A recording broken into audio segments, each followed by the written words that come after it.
How can the OG of Kung Fu help you on your prep? Well, if you are in prep at the moment, you're probably anywhere between 4 and 8 weeks out from your competition, which means you are in the peaking phase. That means high cardio, high steps, low food, low energy, and all the things, including making sure that you're starting to get your timing and baseline activities for your fluid and mineral intake. Even the timing of when you're training and posing will be around when your estimated show time on. There's also peak activities from work, life, everything else that you're going to try and get organized so that you've got the space to focus on prep in the final few weeks, right? There's a lot going on. So again, how does Kung Fu relate to your comp prep?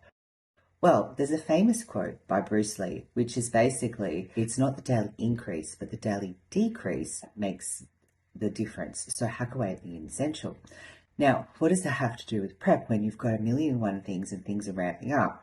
Well, the trick is here is to really have a lens around what doesn't need to be doing so that you can really focus on the things that do.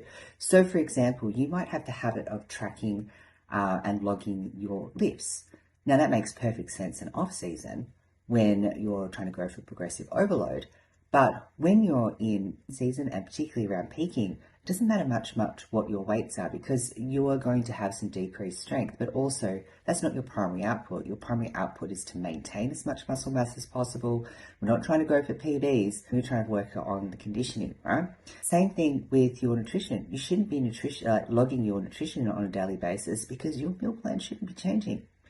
So if there are things in your daily routine that you haven't thought about for a while and you're finding yourself a little bit overwhelmed, this is the time to really get clear on what do you actually need to be doing minute to minute and what can you get rid of to actually create some space for the things that matter.